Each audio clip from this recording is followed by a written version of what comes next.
Hiperplasia endometrial, histología. Existen dos tipos de hiperplasia endometrial, una sin atipia y la otra con atipia o hiperplasia atípica. En la hiperplasia sin atipia encontramos una proliferación glandular excesiva, de tamaño y forma irregulares, con incremento de la proporción entre glándulas y estroma, pero sin atipia citológica. En cuanto a la epidemiología, hay que saber que la hiperplasia sin atipia es varias veces más frecuente que el carcinoma de endometrio y que son factores de riesgo la obesidad, el síndrome de ovarios poliquísticos y la diabetes. En cuanto a la clínica que muestran, suele diagnosticarse durante la menopausia, con síntomas de sangrado vaginal anormal no cíclico, es decir, un sangrado que no viene a cuento. Macroscópicamente, el endometrio correspondiente a una hiperplasia sin atipia suele estar o puede estar uniformemente engrosado de unos 0,5 centímetros o bien tener la apariencia de un endometrio proliferativo tardío sin más, o estar muy engrosado o a veces mostrar engrosamientos o protrusiones polipoides o cambios esponjosos con zonas quísticas. A la histología que vemos, pues glándulas que varían en forma y tamaño, separadas por cantidad variable de estroma, pero con más proporción de glándulas, con fenómenos de back-to-back, es decir, de mucho acercamiento o apilamiento de glándulas. Dado que la lesión está relacionada con la sobreexposición a un ambiente hiperestrogénico, la morfología variará con la duración e intensidad de este. Las glándulas están distribuidas de forma irregular, creando una densidad variable de las mismas. Muchas, respecto a las glándulas, parecen normales, otras están ramificadas y otras dilatadas. El epitelio es columnar estratificado, con frecuentes mitosis, y son comunes la hemorragia focal y el estroma puede aparecer como roto o descompuesto. Hiperplasia simple sin atipia, es decir, no hay atipia citológica. Aquí vemos una imagen, vemos cómo hay alguna dilatación, cierto engrosamiento de la capa epitelial de la glándula y mayor número de glándulas. Algunas son un poco más tortuosas.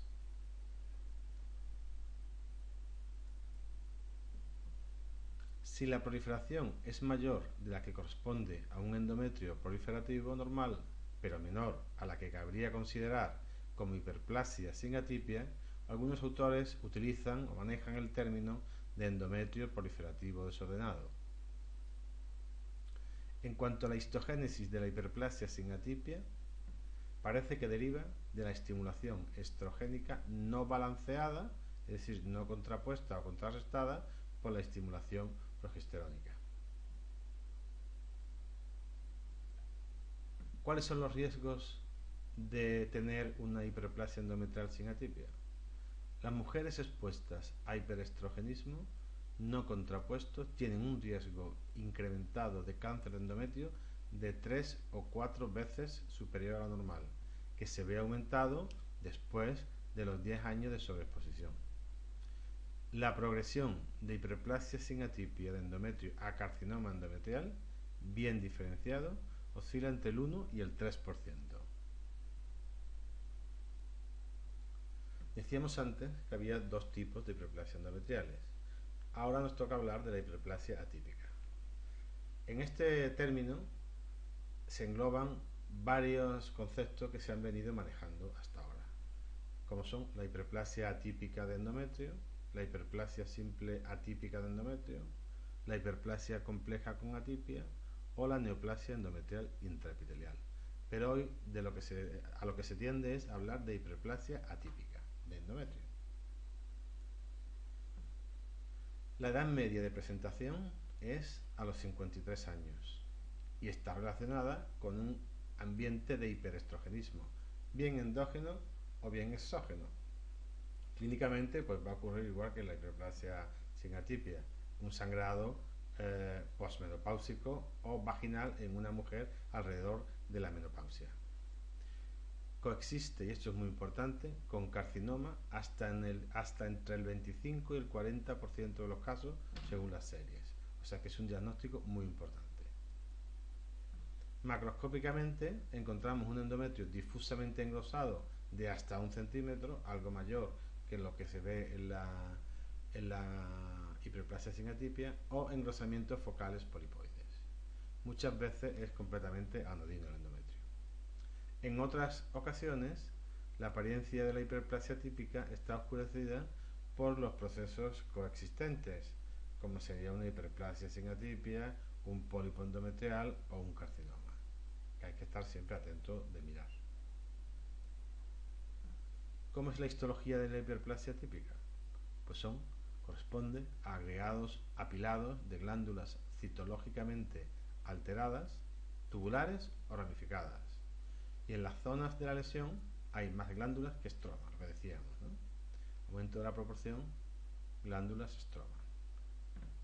Con atipia nuclear. Y esta incluye agrandamiento, pleomorfismo, redondeamiento, pérdida de polaridad y nucleolos. La atipia es variable, tanto cualitativa como cuantitativamente. Es decir, en unos casos nos encontraremos más y en otros menos. Y puede acompañarse de cambios metaplásicos. Aquí, por ejemplo, vemos una imagen de hematoxilina eosina. Glándulas muy empaquetadas, con poco estroma, con estratificación, con mitosis. Aquí tenemos una, aquí tenemos otra, aquí tenemos otras. Con displasia evidente nuclear. Otra imagen donde vemos cómo las glándulas están muy empaquetadas, cómo hay mitosis, cómo ya hay proyecciones del epitelio, cómo hay displasia nuclear, como en esta imagen, que corresponde a lo mismo. Aquí ya casi parece un carcinoma, sin llegar a serlo. Hay una gran displasia, hay proliferación, hay mucho empaquetamiento y muy poco estroma. Y aquí tenemos una imagen para que la comparemos con lo que sería un pólipo endometrial, que nada tiene que ver.